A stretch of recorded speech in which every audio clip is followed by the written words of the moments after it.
الحمد لله نحمده ونستعينه ونستغفره ونؤمن به ونتوكل عليه ونعوذ بالله من شرور أنفسنا ومن سيئات أعمالنا من يهده الله فلا مضل له ومن يضلله فلا هادي له وأشهد أن لا إله إلا الله وحده لا شريك له وأشهد أن سيدنا ونبينا ومولانا محمدا عبده ورسوله صلى الله تعالى عليه وعلى آله وأصحابه وبارك وسلم تسليما كثيرا أما بعد فأعوذ بالله من الشيطان الرجيم بسم الله الرحمن الرحيم والفجر وليال عشر والشفع والوتر والليل إذا يسر هل في ذلك قسم لذي حجر صدق اللہ العظیم۔ میرے قابل احترام بزرگوں اور عزیزوں، شعبان کا مہینہ شروع ہو گیا ہے اور اس مہینے میں اللہ تعالیٰ نے ایک مبارک رات عطا فرمائی ہے جس میں عبادت کرنے کا بڑا ثواب ہے اور احادیث میں اس کے بڑے فضائل آئے ہیں۔ آج ان کا خلاصہ آپ کے سامنے انشاءاللہ بیان کیا جائے گا، اور یہ کہ ہم اس رات سے کس طرح زیادہ سے زیادہ فیض یاب ہوں اور فائدہ اٹھائیں، وہ طریقہ بھی بتایا جائے گا انشاءاللہ تعالی۔ اس مہینے میں جو بڑی رات ہے اس کا نام ہے شب برات، جس کو شب مغفرت بھی کہتے ہیں، اور یہ 15 شعبان کی رات کا نام ہے۔ 15 شعبان کی جو رات ہے اس کو شب برات کہتے ہیں اور شب مغفرت کہتے ہیں، اور اس کو شب مغفرت اس لیے کہتے ہیں کہ اس رات میں اللہ تعالی بے شمار لوگوں کو دوزخ سے آزاد فرماتے ہیں۔ حضرت عائشہ رضی اللہ تعالیٰ عنہ کی حدیث میں ہے کہ حضور نے فرمایا کہ اس رات میں اللہ تعالیٰ کی رحمت اپنے بندوں کی طرف متوجہ ہوتی ہے، اور قبیلہ بنو کلب کی بکریوں کے جسم پر جتنے بال ہیں اس سے زیادہ تعداد میں اللہ تعالیٰ لوگوں کو دوزخ سے آزاد فرماتے ہیں۔ اور عرب کے اندر تمام قبیلے عام طور پر بھیڑ بکریاں اور اونٹ پالا کرتے تھے، ان میں قبیلہ بنو کلب کے لوگ سب سے زیادہ بکریاں پالتے تھے، ان کے سب سے زیادہ بکریاں ہوتی تھیں، تو ایک بکری کے جسم کے بال بھی شمار کرنا کوئی آسان کام نہیں ہے، کہ جائے کہ سب سے زیادہ بکریاں ان کے یہاں ہوں اور ان سب کے جسم پر جتنے بال ہیں اتنی تعداد میں نہیں، اس سے بھی زیادہ تعداد میں اللہ تعالیٰ دوزخ سے آزاد فرماتے ہیں۔ اس لیے اس کو شب برات بھی کہتے ہیں، شب مغفرت بھی کہتے ہیں۔ اور حضرت معاذ بن جبل رضی اللہ تعالیٰ عنہ کی ایک حدیث میں ہے کہ سال میں 5 راتیں ایسی ہیں کہ جو آدمی ان راتوں میں جاگ کر عبادت کرے تو اللہ تعالیٰ اس کے لیے جنت واجب کر دیتے ہیں، یعنی اللہ تعالیٰ اپنی رحمت سے ان کو ضرور جنت میں داخل فرمائیں گے۔ ان میں سے ایک تو عید الفطر کی رات ہے، اور 3 بقرعید کی راتیں ہیں، 9 ذی الحجہ کی رات، 10 ذی الحجہ کی رات، 11 ذی الحجہ کی رات، اور ایک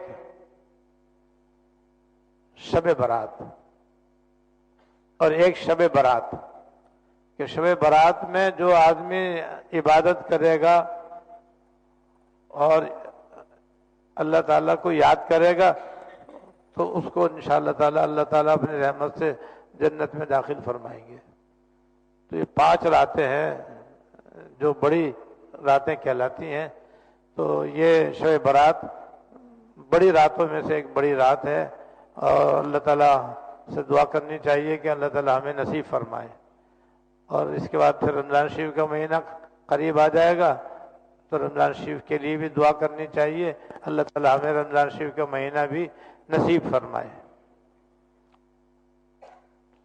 اسی طرح معاذ بن جبل رضی اللہ تعالیٰ عنہ کی ایک اور حدیث ہے، جس کا خلاصہ یہ ہے کہ حضور صلی اللہ علیہ وسلم نے فرمایا کہ جب شعبان کی 15ویں رات ہوتی ہے تو اللہ تعالیٰ اپنی ساری مخلوق کی طرف توجہ فرماتے ہیں، ساری مخلوق پر رحمت کی نظر ڈالتے ہیں، اور اپنی ساری مخلوق کی مغفرت فرما دیتے ہیں، یعنی سارے اہل ایمان کی بخشش فرما دیتے ہیں سوائے 2 آدمیوں کے، کہ اس رات میں 2 آدمیوں کی بخشش نہیں ہوتی۔ ایک مشرک کی مغفرت نہیں ہوتی، شرک کرنے والے کی اس رات میں مغفرت نہیں ہوتی، اور دوسرے کسی مسلمان سے اپنے دل میں کینہ اور بغض رکھنے والے کی اس رات میں بخشش نہیں ہوتی۔ اس حدیث میں 2 آدمیوں کا ذکر ہے جن کی اس رات میں بخشش نہیں ہوتی، اور دوسری روایت میں مزید 5 آدمیوں کا ذکر ہے کہ ان کی بھی اس رات میں مغفرت اور بخشش نہیں ہوتی، جن میں سے ایک ہے وہ شخص جو والدین کی نافرمانی کرنے والا ہو، اپنے والدین کو ستانے والا ہو اور ان کو پریشان کرنے والا ہو، اور جائز کاموں میں ان کی اطاعت نہ کرنے والا ہو، تو والدین کے نافرمان کی بھی اس رات میں بخشش نہیں ہوتی۔ نمبر 2 شراب پینے کی عادت رکھنے والے کی اس رات میں بخشش نہیں ہوتی۔ جو نشہ کرنے کا عادی ہو، چاہے گٹکے کے ذریعے نشہ کرے، اور چاہے شیشے کے ذریعے نشہ کرے، چاہے ہیروئن کے ذریعے نشہ کرے، اور چاہے شراب پی کر نشہ کرے یا کوئی گولی کھا کر کے نشہ کرے، اس کی بھی اس رات میں بخشش نہیں ہوتی۔ تو جو نشہ کرنے کا عادی ہو اس کی بھی اس رات میں مغفرت نہیں ہوتی۔ تیسرے، رشتہ داروں کے ساتھ قطع تعلقی کرنے والا، قطع رحمی کرنے والے کی بھی اس رات میں بخشش نہیں ہوتی۔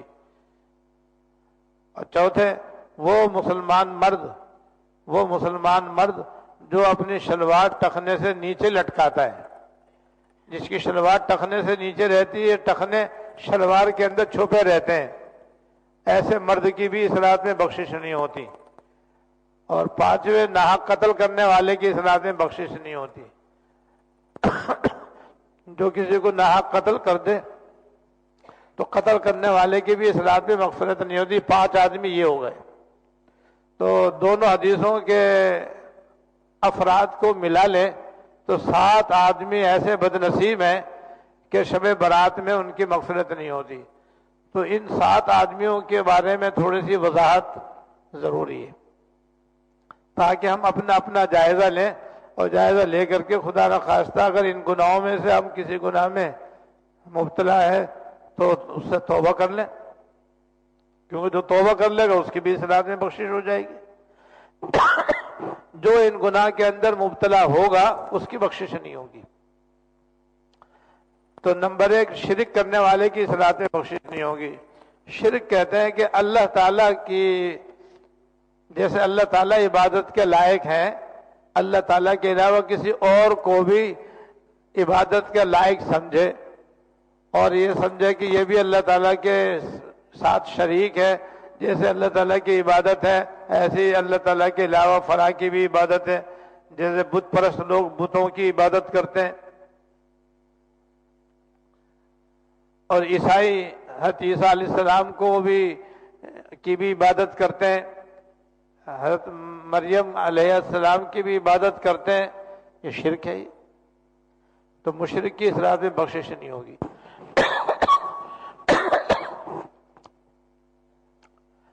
لیکن یہ اسے کہتے ہیں شرک جلی، یعنی کھلم کھلا شرک ہے، ہر مسلمان سمجھتا ہے کہ یہ تو شرک ہے بھائی، اور یہ تو حرام ہے، اور مشرک کی کبھی بخشش نہیں ہوگی الا یہ کہ وہ توبہ کر کے تجدید ایمان کر لے اور ایمان لے آئے تو پھر اس کی بھی بخشش ہو جائے گی انشاءاللہ تعالی۔ لیکن ایک اور ہے شرک خفی۔ شرک خفی ریاکاری کو کہتے ہیں، دکھاوا اور نام و نمود کرنے کو کہتے ہیں، یعنی کوئی آدمی کوئی نیک عمل کرے، اس نیت سے کرے تاکہ لوگوں کی نظروں میں وہ اچھا کہلائے۔ جیسے کوئی بہت زیادہ عبادت کرے اور نیت یہ ہو تاکہ لوگوں میں عبادت گزار کہلاؤں، یا بہت زیادہ رفاہی کام کرے، بہت زیادہ رفاہی کام کرے، اس نیت سے کرے تاکہ لوگوں میں میرا نام ہو، میرا چرچا ہو کہ فلانا جو ہے وہ تو خادم قوم ہے، وہ بڑی لوگوں کی خدمت کرتا ہے، اس کے بعد جو جاتا ہے وہ خالی ہاتھ جانے نہیں دیتا، اس کو کچھ نہ کچھ اس کی امداد کرتا ہے۔ تو رفاہی کام دکھانے کے لیے کرنا، عبادت دکھانے کی نیت سے کرنا، یہ شادی بیاہ کے موقع پر بہت سے کام دکھانے کی نیت سے کیے جاتے ہیں۔ ایسے ہی کسی کا انتقال ہو جائے تو اس وقت بھی بہت سی رسمیں اور بدعات محض دکھانے کی نیت سے کی جاتی ہیں، یہ سب ریاکاری ہے۔ یہ اس کو کہتے ہیں شرک خفی۔ لہذا اس رات کے آنے سے پہلے اگر کسی نے ریاکاری کی ہوئی ہے تو اس سے توبہ کر لے، اور بجائے ریاکاری کے اخلاص اختیار کریں، بجائے ریاکاری کے اور دکھاوے کے اور نام و نمود کے اخلاص اختیار کرے۔ اختیار یہ ہے، اخلاص یہ ہے کہ جو نیک عمل کرے واسطے اللہ کے کرے، جو اچھا کام کرے واسطے اللہ کے کرے، جو رفاہی کام کرے اللہ کی رضا کے لیے کرے، نام کے لیے نہ کرے، تعریف کے لیے نہ کرے۔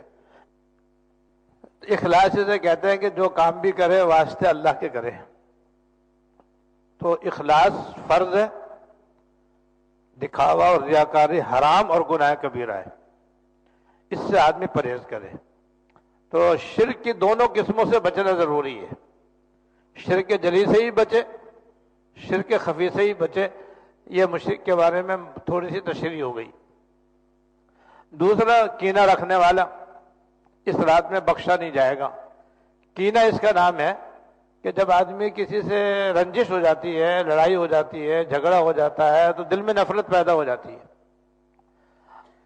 اب اس کے بعد 3 صورتیں ہوتی ہیں، جس میں سے 2 ایک جائز ہے اور 2 جو ہے منع ہے۔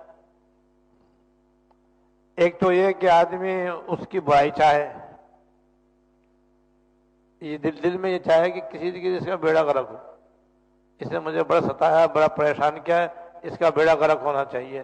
اگر وہ بیمار ہو جاتا ہے تو بہت خوش ہوتا ہے، کوئی اس کا حادثہ ہو جاتا ہے تو بڑا خوش ہوتا ہے، اسے کہتے ہیں برا چاہنا۔ جب آدمی کسی سے نفرت ہو جاتی ہے، لڑائی ہو جاتی ہے تو دل میں اس کی برائی چاہتا ہے اپنے قصد و اختیار سے، اس کا نام ہے کینہ اور بغض۔ یہ گناہ کبیرہ اور حرام ہے، اور اتنا بڑا گناہ ہے کہ اس رات میں اس کی بخشش نہیں ہوگی۔ دوسری صورت یہ کہ بدلہ لے لے، جائز ہے، جتنا دوسرے نے ستایا یہ بھی اتنا ہی بدلہ لے لے، یہ جائز ہے۔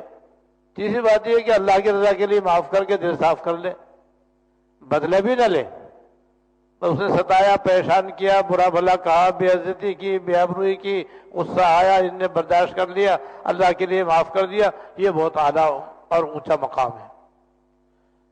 یہ اختیار کرنا چاہیے ہر مومن کو، اور درگزر کرنا چاہیے ستانے والے کو اور پریشان کرنے والے کو۔ تو بغض اس کا نام ہے۔ اگر کسی مسلمان کی بدخواہی اور کسی مسلمان کا برا چاہنا کسی کے دل کے اندر ہوگا تو اسے کہتے ہیں بغض اور کینہ، یہ حرام ہے، اور ایسے آدمی کی شب برات میں بخشش نہیں ہے۔ لہذا اگر کسی کی کسی سے رنجش ہو گئی ہے تو دل صاف کر لو، معاف کر کے اپنا دل صاف کر لو، چاہے دوستی کرو یا نہ کرو، اس کا اختیار ہے آپ کو۔ اور تیسرے، والدین کی نافرمانی کرنے والا، یاد رکھو ہمارے دین میں اور قرآن و حدیث میں اللہ تعالیٰ نے اللہ اس کے رسول کے بعد جو سب سے بڑا درجہ دیا ہے ماں باپ کو دیا ہے۔ ماں باپ کو اللہ پاک نے بہت اونچا مقام دیا ہے، اور ان کا احسان اتنا زبردست رکھا ہے کہ کوئی اولاد اپنے ماں باپ کا احسان ادا نہیں کر سکتی، اور ماں باپ کے احسانات کی کوئی حد و شمار نہیں ہے۔ ان کا ایک ہی احسان اتنا ہے کہ ساری زندگی اس کا بدلہ آدمی نہیں دے سکتا، وہ ہے کہ ہمارے ماں باپ ہمارے وجود میں آنے کا ذریعہ ہے۔ اگر ماں باپ نہ ہوتے تو ہم وجود میں بھی نہ آتے۔ ہمارا وجود ہمارے ماں باپ کا ذریعہ ہے کہ ان کے ذریعے سے ہم وجود میں آئے ہیں۔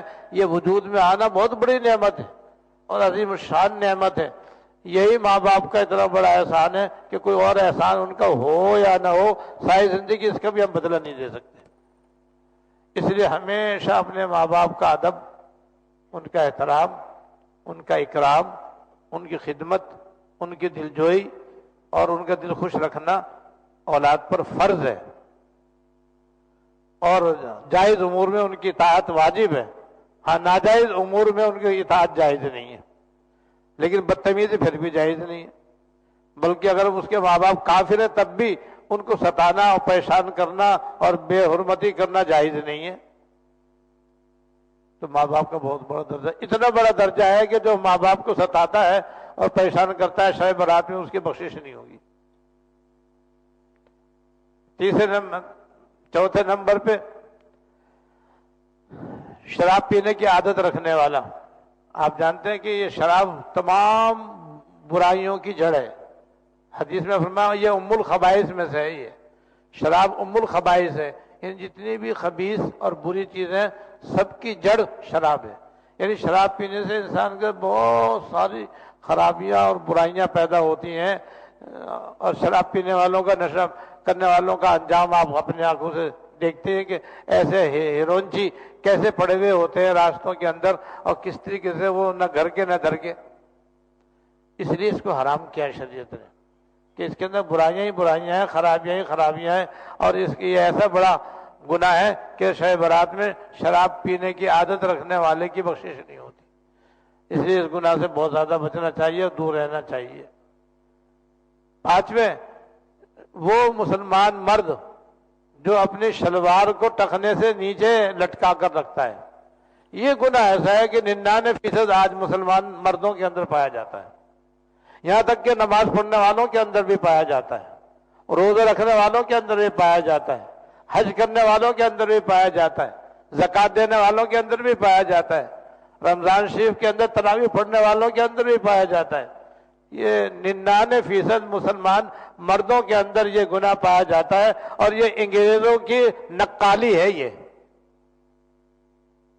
جیسے پینٹ پتلون انگریزوں کی نقالی ہے، ایسی ان کی پینٹ پتلون کا لازمی حصہ یہ ہے کہ پینٹ ٹخنے سے نیچے ہوتی ہے، اور مسلمان ان کے نقالی کے اندر یہ گناہ کرتے ہیں، اور وہ بغیر پینٹ پتلون کے خالی لنگی بھی باندھتے ہیں، اگر لنگی بھی باندھتے ہیں، یہ پاجامہ پہنتے ہیں، یہ شلوار پہنتے ہیں، وہ بھی ٹخنے سے نیچے رکھتے ہیں۔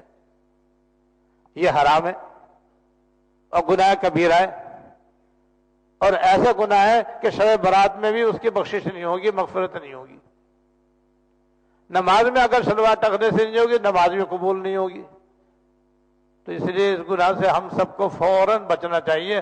اس وقت ابھی جب ہم سنتیں پڑھنے کھڑے ہوں گے تو سب اپنے اپنی شلوار ٹخنے سے اوپر کر لیں، اور پھر یہ ٹخنے سے اوپر ہر جگہ رکھیں، گھر میں بھی رکھیں، آفس میں بھی رکھیں، دکان پہ بھی رکھیں، کارخانے میں بھی رکھیں، تفریحات میں بھی رکھیں، تقریبات میں بھی رکھیں۔ جہاں بھی مرد ہے اس کے ذمہ ضروری ہے کہ وہ اپنی شلوار کو واضح طور پر اپنے ٹخنے سے اوپر رکھے۔ یہ حکم ہے سرکار دو عالم صلی اللہ علیہ وسلم کا، اور ٹخنے نیچے رکھنا یہ کافروں کا طریقہ ہے۔ حضور کے زمانے کافر بھی اپنے تہمت کو ٹخنے سے نیچے لٹکاتے تھے. حضور نے فرمایا کہ تم ان کی مخالفت کرو اور مخالفت کر کے اپنے تہمت کو ٹخنوں سے اوپر رکھو. اور حضور کی سنت یہ ہے کہ آپ آدھی پنڈلی تک تہمت باندھا کرتے تھے. آپ کا تہمت آدھی پنڈلی تک اوپر ہوتا تھا صلی اللہ علیہ وسلم. تو یہ سنت ہے حضور کی. اور یہ ایسا خبیث گناہ ہے کہ شب برات میں بھی جو اس گناہ میں مبتلا ہوگا اس کی بخشش نہیں ہوگی. ہاں توبہ کر لے گا تو بخشش ہو جائے گی. توبہ کا مطلب یہ ہے گناہ چھوڑے. اور رشتہ داروں کے ساتھ قطع تعلقی کرنا، قطع رحمی کرنا، رشتہ داروں کے ساتھ قطع تعلقی اور قطع رحمی، یہ گناہ بھی ہمارے معاشرے میں بہت زیادہ پایا جاتا ہے. گھر گھر لڑائیاں ہیں، جھگڑے ہیں، رشتہ داروں میں، خاندانوں میں، برادریوں میں آپس میں لڑائی جھگڑے ہیں اور ایک دوسرے سے بول چال بند ہے، ملنا جلنا ختم ہے. معمولی باتوں پر یا غیر معمولی باتوں پر آپس میں قطع تعلقی حرام اور ناجائز ہے. قطع تعلقی یعنی قطع رحمی. تو رشتہ داروں کے ساتھ قطع رحمی کرنا یہ بھی گناہ کبیرہ ہے، اور ایسا گناہ ہے کہ اس رات میں بخشش نہیں ہوگی. اس لیے ان گناہوں سے ہم سب کو بچنا چاہیے. اگر کوئی مسلمان ان گناہوں میں سے کسی گناہ میں مبتلا ہے وہ ابھی توبہ کر لے، ورنہ اس رات کے آنے سے پہلے توبہ کر لے گا تو اس کی بھی انشاءاللہ اس رات میں بخشش ہو جائے گی. اور حضرت علی رضی اللہ تعالیٰ عنہ سے یہ مروی ہے، حضرت علی رضی اللہ تعالیٰ عنہ سے یہ مروی ہے کہ جب شعبان کی 15ویں رات آئے تو تم نماز میں کھڑے رہو، یعنی نفل نماز زیادہ سے زیادہ اس رات کے اندر ادا کرو، اور رات گزار کر کے اگلے دن کا روزہ رکھو، یعنی 15 شعبان کا روزہ بھی رکھنا چاہیے. یہ نفل روزہ ہے، رکھیں گے تو ثواب، نہیں رکھیں گے تو کوئی گناہ نہیں.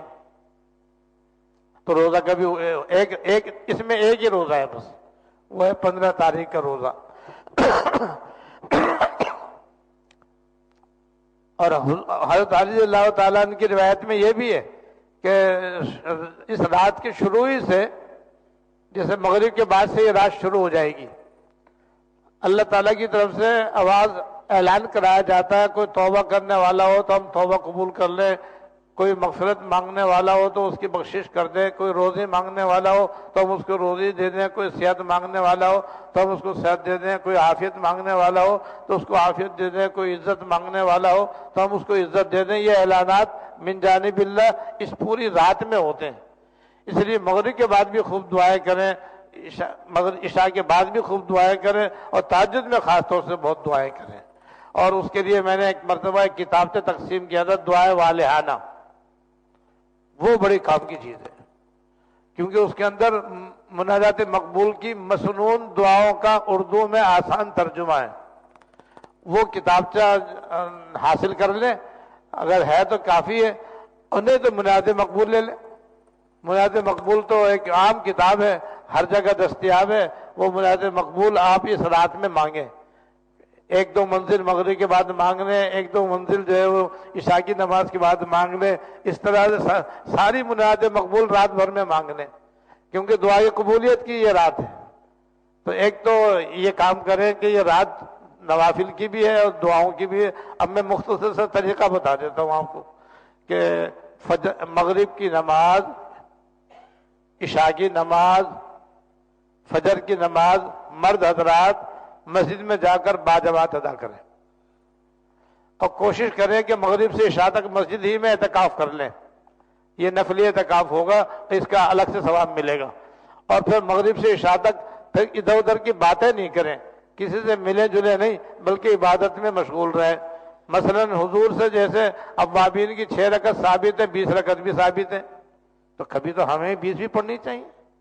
تو مغرب کے بعد آپ آرام سے 20 رکعتیں اوابین کی پڑھ لیں، کچھ تسبیحات پڑھ لیں، سبحان اللہ، الحمدللہ، اللہ اکبر، لا الہ الا اللہ، استغفار، درود شریف، یہ تسبیحات پڑھ لیں، تلاوت کر لیں، اور پھر خوب دعائیں مانگیں.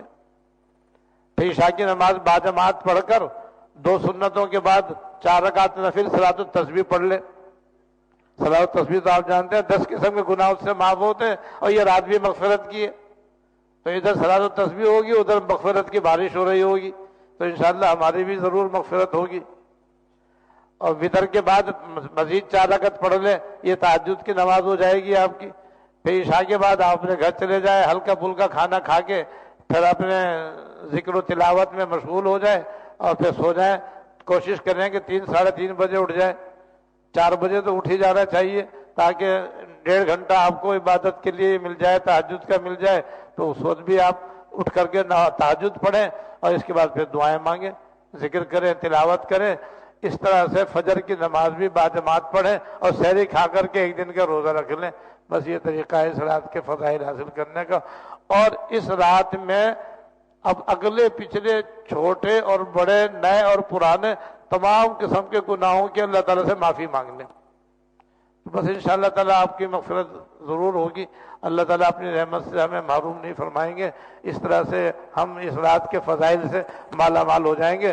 جس نے اس طرح سے اس رات کو عبادت میں گزارا اور دن کے اندر جو نفلی روزہ ہے اس کو سچا روزہ اختیار کیا۔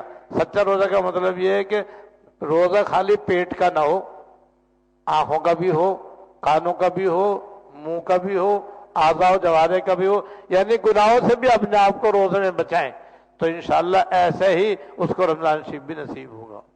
بس یہ شب برات جو ہے یہ رمضان شریف کی بسم اللہ ہے، جس نے بسم اللہ صحیح پڑھ لی اس کا رمضان بھی انشاءاللہ تعالی مبارک ہوگا، اور جس نے اصلاح قدر نہ کی تو معلوم نہیں اس کو رمضان شریف بھی صحیح نصیب ہوگا یا نہیں۔ اللہ تعالیٰ ہم سب کو اس مبارک رات کی دل و جان سے قدر کرنے کی توفیق عطا فرمائے۔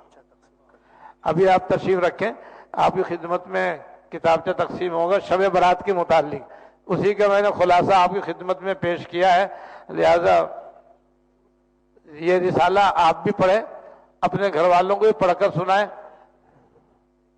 یہ کتابچہ آپ بھی پڑھیں، یہ کتابچہ خود بھی پڑھیں، اپنے گھر والوں کو بھی پڑھ کر سنائیں یا ان کو مطالعہ کرنے کے لیے دے دیں۔